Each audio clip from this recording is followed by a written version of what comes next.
농사를 짓는 한 농부 부부가 있었습니다.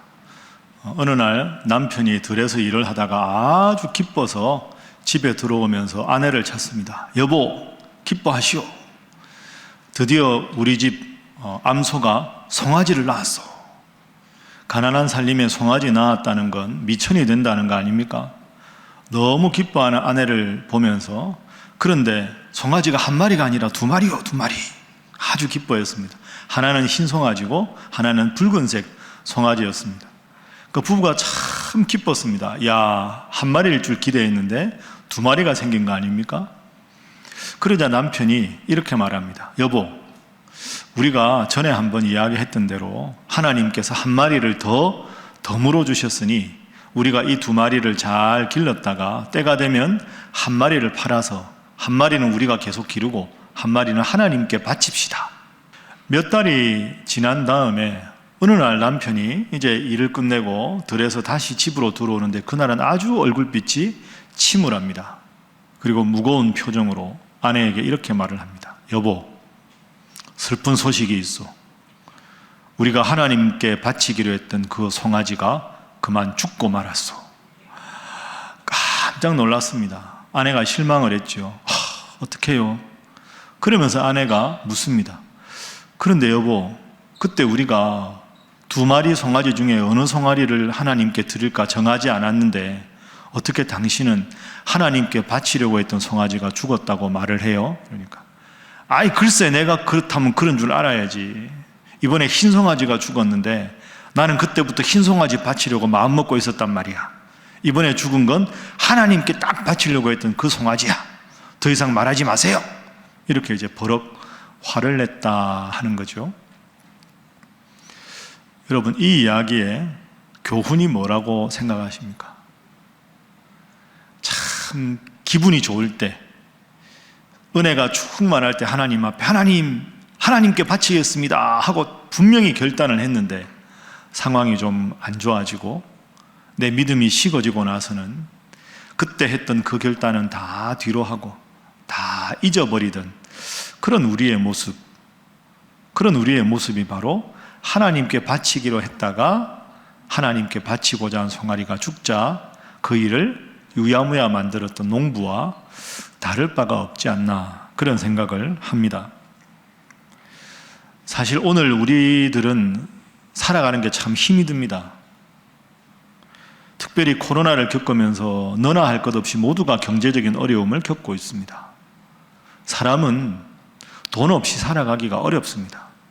여기에 우리의 고민이 있습니다. 돈 없이 살아가기 어려울 정도로 돈은 꼭 필요하고, 또 그 중에서 힘들고 어려운 형편에도 구별해서 하나님 앞에 헌금을 합니다. 이 돈과 헌금에 관한 이 주제는 참 예민하지만 우리가 반드시 성경적인 가르침이 무엇인지 정리할 필요가 있습니다. 사실은 이 돈이라고 하는 주제를 딱 가지고 성경 말씀을 보면 예수님은 무척 돈에 대해서 많은 말씀을 하셨습니다. 아마 제가 보기에는 예수님 당시 많은 다른 랍비들은 어떻게 저 사람은 입만 벌리면 돈 이야기 하나 할 정도로 돈에 관한 말씀을 아주 많이 하셨습니다. 예수님의 비유를 한번 여러분 떠올려 보십시오. 예수님의 비유 중에서 돈과 관계된 비유가 뭐가 있을까요? 예를 들면 달란트 비유, 열무나 비유, 잃어버린 동전 비유, 밭에 감추인 보화 비유, 다 돈에 관한 비유입니다. 그죠? 어리석은 부자 이야기, 돌아온 탕자 이야기, 선한 사마리아인 이야기, 부자와 나사로 이야기, 다 보면 돈이나 부자하고 연결된 그런 이야기입니다. 이게 무슨 뜻일까요? 믿음 생활에 있어서 돈에 대한 바른 이해를 하는 것이 매우 중요하다 하는 것이죠. 그래서 오늘 이 시간에는 새해를 맞이해서 하나님 앞에 헌금하는 것과 우리의 일상생활에 필요한 이 돈의 문제, 예민하지만 여기에 대한 성경의 가르침이 무엇인지 세 가지로 한번 본문을 중심으로 살펴보도록 하겠습니다. 자, 먼저 오늘 본문 말씀 19절을 여러분 화면으로 한번 보시죠.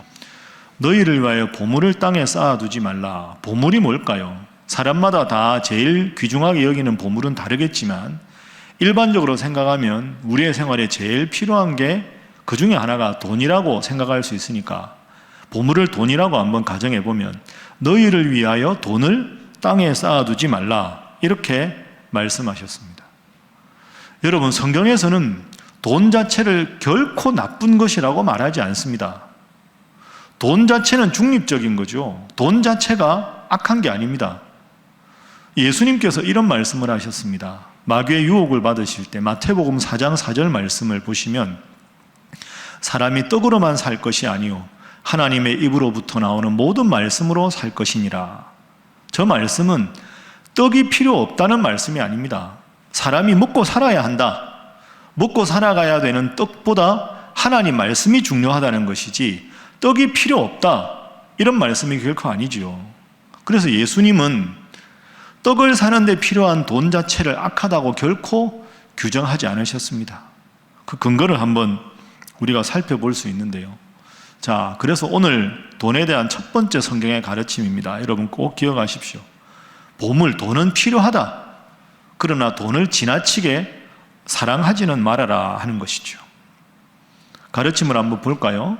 여러분, 돈에 대한 중요한 구절 중에 하나가 디모데전서 6장 10절 말씀입니다. 돈을 사랑함이 일만 악의 뿌리가 된다. 한번 따라해 볼까요? 돈을 사랑함이 일만 악의 뿌리가 된다. 저 원문 그대로 정확하게 번역하면 돈을 사랑하는 것이 모든 악의 뿌리이다 이렇게 번역합니다. 그러니까 성경의 가르침은 돈 자체가 나쁜 게 아니라 돈을 너무 사랑해서 하나님보다 돈을 더 사랑하거나 돈을 더 많이 벌기 위해서 온갖 나쁜 짓을 서슴없이 다 하는 것이 잘못이다. 돈이 모든 악의 뿌리가 아니고 돈을 지나치게 집착하고 사랑하는 마음이 모든 악의 뿌리다 이렇게 가르치고 있습니다. 그래서 예수님의 돈에 대한 가장 중요한 가르침의 교훈은 오늘 본문입니다. 오늘 본문 말씀 쭉 읽다 보면 24절에 예수님께서 이렇게 말씀하셨습니다. 마태복음 6장 24절 제일 밑에 줄에 여러분 화면으로 보시면 너희가 하나님과 재물을 겸하여 섬기지 못하느니라. 하나님도 필요하고 재물, 돈도 필요한데 하나님이 주인이고 돈의 가치는 그 아래에 있어야 되는데 이게 바뀌어서 재물을 우선순위에 놓는 것은 잘못이다 하는 거죠. 여러분 그렇습니다. 그런데 우리가 하나님 믿지 않는 사람들 살아가는 모습을 보면 돈이 주인 행사를 하는 사람들이 많습니다. 돈이 주인이 되기도 하고 우상이 되기도 하고 심지어 돈이 하나님이 되기도 합니다. 왜 그렇게 돈할까요? 그 이유는 돈이 가진 위력 때문입니다. 돈은 아주 힘이 강합니다. 가만히 보면 돈은 사람을 참 교만하게 만드는 위력이 있습니다. 여러분도 다 느끼시겠지만 다 그런 건 결코 아닌데요. 돈 많은 사람들 중에서 잘난 체 하는 사람들이 참 많습니다. 객관적으로 보기에 그 사람은 돈만 많을 뿐인데 현대가 자본주의 사회라 돈이 많으면 다른 것까지 다 갖춘 것처럼 사람들이 착각합니다. 정확하게 이해해야지요. 그분은 다른 사람보다 돈이 좀 많을 뿐입니다. 그런데 돈이 많은 사람은 왠지 다른 사람보다 지식도 많을 것 같고 인격도 훌륭할 것 같고 신앙도 좋을 것 같고 하나님의 복도 많이 받은 것처럼 착각합니다. 여러분 이건 착각입니다. 돈을 많이 벌면 돈이 많으면 하나님의 복을 받은 것일까요? 그럴 수도 있고 아닐 수도 있습니다. 돈이 하나님 주시는 복이 될까 말까에 관한 중요한 기준은 그 사람이 가진 신앙과 인격과 수준에 달려 있습니다. 그 사람의 신앙이나 인격이 저기 낮은데 많은 돈을 벌었다. 그러면 죄송하지만 그런 분들은 인생 망하기 십상입니다. 여러분 이걸 깊이 생각하셔야 합니다. 사랑하는 우리 신일교회 성도 여러분, 돈은 살아가는데 꼭 필요합니다. 할 수 있으면 하나님 여러분에게 기회를 주시면 성실하게 양심적으로 일해서 열심히 일해서 돈을 버십시오. 그건 좋은 일입니다. 그러나 돈 버느라고 주의를 소홀하게 여기고 예배도 지키지 못하는 것은 잘못된 일입니다. 돈 때문에 하나님이 저 뒷전으로 밀려나는 일은 없어야 하기 때문이죠. 그래서 오늘 본문 말씀 19절에는 너희 보물, 돈을 땅에 쌓아두지 말아라. 하나님께 쌓으라. 하늘에 쌓으라. 이렇게 말씀하십니다. 제일 중요한 교훈, 돈보다 하나님이다. 가장 기본적인 것 같지만 여러분 이 가치를 분명하게 기억하시고 하나님 믿는 신앙으로 항상 이 세상 속에 하나님의 인도하심으로 승리하는 복된 인생 되시기를 주님 이름으로 축복합니다. 자, 옆에 분들과 인사 한번 하겠습니다. 돈보다 하나님입니다. 한 번 더 할까요? 믿음 생활이 제일 중요합니다. 믿음 생활이 먼저고 하나님 믿는 신앙이 더 중요하다. 이게 첫 번째 가르침입니다. 그런데 오늘 본문 읽다가 여러분 이런 생각 안 해보셨습니까? 너희 보물을 땅에 쌓아두지 말아라. 아니 그러면 돈을 저축하는 게 성경적으로 잘못인가? 쌓아둔다는 말이 한자로 저축한다는 거 아닙니까? 여러분 열심히 벌어서 저축하는 거 미래를 위해서 준비하는 좋은 일 아닙니까? 왜 땅에 쌓아두지 말라? 그럼 이 말씀은 무슨 뜻일까요? 보물을 땅에 쌓아두지 말라 하는 말씀의 중요한 의미는 진정한 나의 소유는 없다는 겁니다. 여러분 이 점에 어떻게 생각하십니까? 진정으로 내 것은 없습니다. 우리는 흔히 내 자녀, 내 생명, 내 집, 내 지위, 내 명예 이렇게 나라는 주어를 앞에 쓰는데요. 소유격 앞에. 그 사실을 깊이 생각해 보면 잘못된 겁니다. 내 생명 이렇게 말하죠. 이 생명은 내 것이다. 아닙니다. 이 생명은 하나님이 은혜로 주신 겁니다. 여러분 내 생명이라고 해서 내 심장의 박동을 나 스스로가 조절할 수 있습니까? 내 감정도 때로는 주체를 못하고 흥분해서 실수하는 게 우리 아닙니까? 내 몸인 것 같지만 내 생명인 것 같지만 내가 할 수 있는 게 아닙니다. 그러므로 이렇게 생각을 해보면 내 생명, 내 가정, 내 이웃, 내 부모, 내 자녀, 내 지위, 내 명예 다 내 것이 아닙니다. 그러니 내 것이 다라고 생각하고 이 땅이 다라고 생각하고 저 천국 바라보지 않고 이 땅에서 누려야 하는 모든 것이 영원할 줄 착각하고 이 모든 것이 내 것이라고 집착하고 살아가는 것 잘못이다. 그러니 땅에 모든 것을 쌓아두려고 하지 말아라. 저 영원한 천국 바라보고 믿음 생활 위주로 살아가라 하는 것이 땅에 쌓아두지 말고 하늘에 쌓아두라라는 말씀의 뜻이 되는 거죠. 오늘 주제가 돈에 관한 거니까 여러분 이 이야기를 한번 잘 생각해 보십시오. 목사님들 위한 목회자 세미나가 있었습니다. 4박 5일 동안. 4박 5일 내내 이제 여러 목사님들이 모여서 함께 강의도 듣고 공부도 하고 예배도 드리고 하는 세미나니까 이렇게 목사님들끼리 있다 보면 자주 만나는 분이 있을 거 아닙니까? 하루 이틀 지나면서 늘 옆에 앉으시는 분들 서로 이렇게 인사를 하더랍니다. 한 목사님이 목사님은 어디서 목회하십니까? 예, 저는 인천에서 합니다. 저는 서울에서 합니다. 교단이 어디십니까? 이런 거 이제 이렇게 저렇게 하다가 좀 친해지신 분들 사이에 한 목사님이 목사님은 인천에서 목회하신다 그러셨는데 주일날 작년 예배 몇 명 정도 작년이 참석하십니까? 예, 저희 교회 성도들은 한 100여 명 참석합니다. 그러면 올해 예산은 얼마입니까? 선교비로는 얼마나 지출하십니까?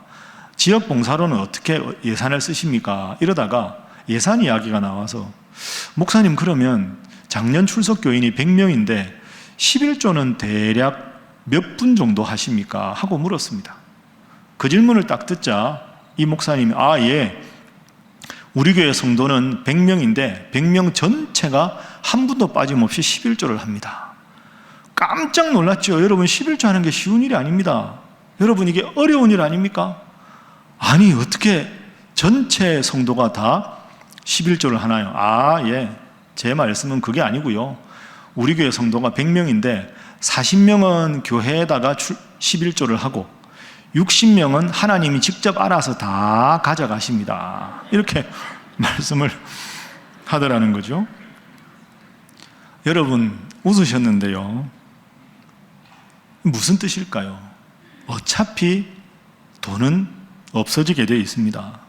내 소유가 아니지요. 영원히 내가 잡을 수 없습니다. 그러면 멋지게 쓰는 법을 우리가 알아야 합니다.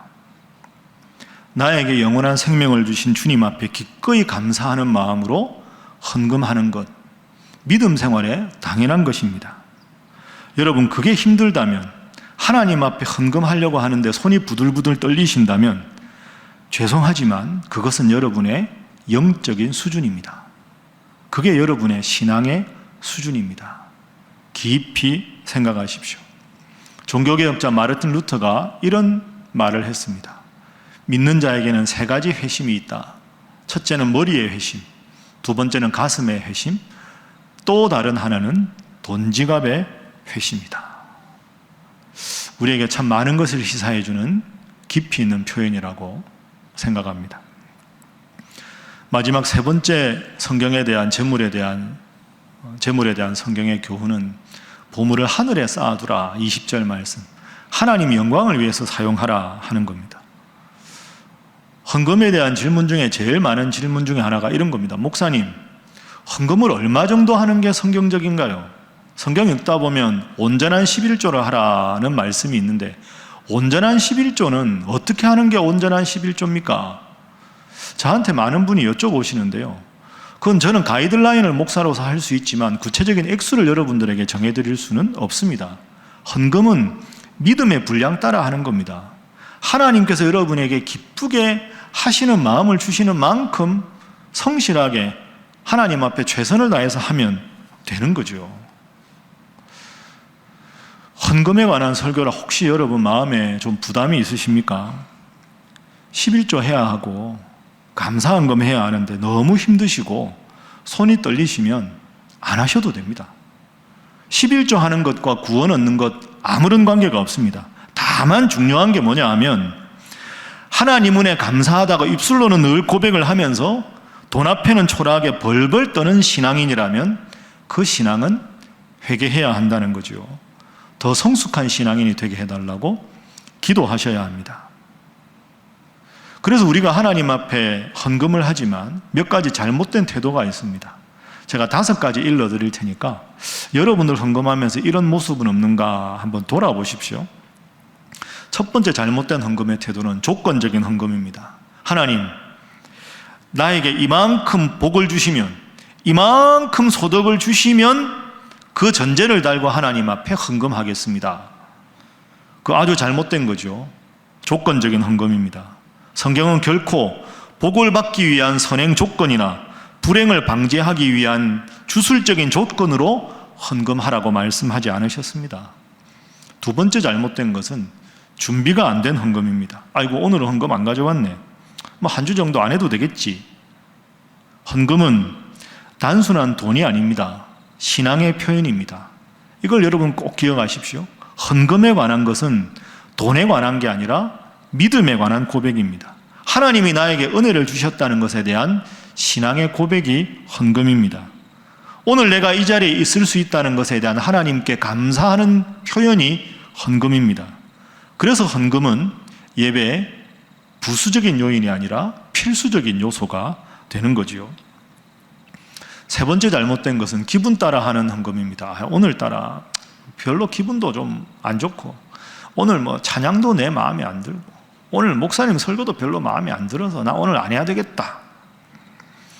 여러분, 헌금은 개인적인 신앙 상태에 따라 드리는 게, 그리고 드리지 않는 게 아니지요. 신앙생활 기분 따라 하는 게 아니고요. 하나님께서 주신 은혜에 대한 마땅한 태도가 신앙생활이고 헌금생활입니다. 네 번째는 떳떳하지 못한 헌금입니다. 아이 뭐 부정하게 돈 버리면 어때? 그냥 정승같이 쓰면 된다 그랬으니까 바치면 되지. 성경은 돈을 바르게 사용하라는 것도 가르치지만 더 중요한 건 돈을 선하게 벌어라 라고 가르칩니다. 저울을 속여서 다른 사람에게 사기를 해서 많은 돈을 벌어서 하나님 앞에 헌금한다. 그 잘못된 겁니다. 떳떳하지 못한 소득으로 많이 하나님께 예물을 드리는 것보다 적은 소득이라도 성실하고 정직하게 번 것을 하나님께 드리는 것이 바람직한 겁니다. 마지막 5번째로 잘못된 건 다 쓰고 남은 것으로 하나님께 드리는 겁니다. 하나님 앞에 주신 것을 미리 구별하고 그 나머지로 하나님 앞에 감사하면서 일상을 영위하는 게 아니라 이렇게 저렇게 다 뗄 것 뗐는데 돈이 좀 남았다, 그렇게 헌금하는 건 자투리 돈이지 하나님 앞에 드리는 헌금에 대한 바른 태도가 아닌 거죠. 먼저 하나님의 것을 구별하고 그 다음에 나의 필요를 따라 쓰는 것이 맞습니다. 여러분 꼭 기억하십시오. 섬기는 사람은 주인을 우선으로 생각합니다. 그렇지요. 그런데 돈이 주인이 되면 우리는 올바른 구별을 하지 못합니다. 올바른 구별을 하게 되면 분명한 우선순위가 생깁니다. 혹시 여러분 현실적인 문제인데 부부 사이에 헌금하는 걸로 의견이 달라져서 갈등이 있거나 다툰 경우도 혹시 있으실 겁니다. 그럴 때 어떻게 해결하십니까?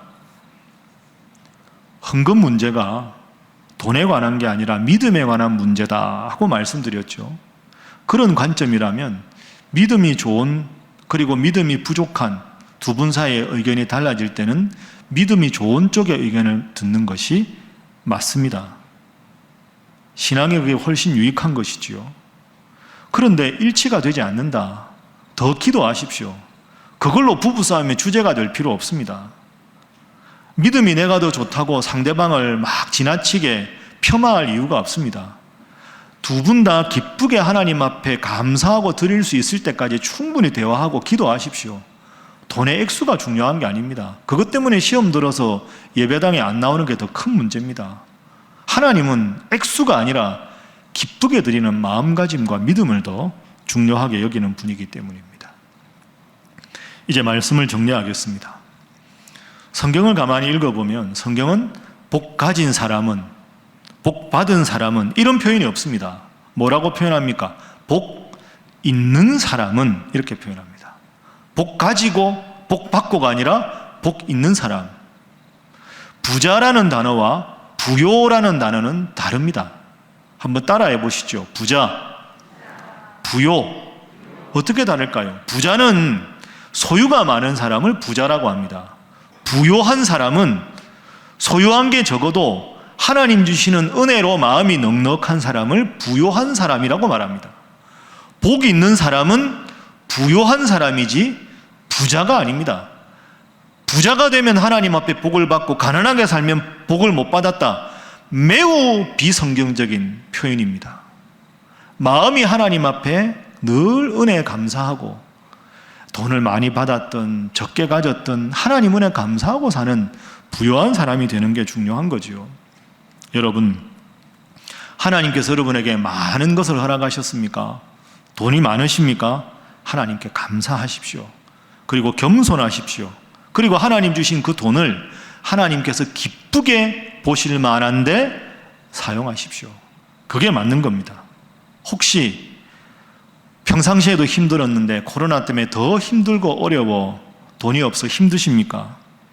여러분은 돈보다 더 귀중한 하나님의 이름을 가졌습니다. 돈과 도저히 비교할 수 없는 가장 값지고 귀한 이름을 가졌습니다. 여러분이 돈이 적은 것은, 여러분이 돈이 없는 것은 하나님을 제대로 믿지 못해서가 아닙니다. 버는 것이 적어도 하나님을 믿는 고귀한 믿음을 가졌다면 그것이 더 훨씬 더 중요한 것입니다.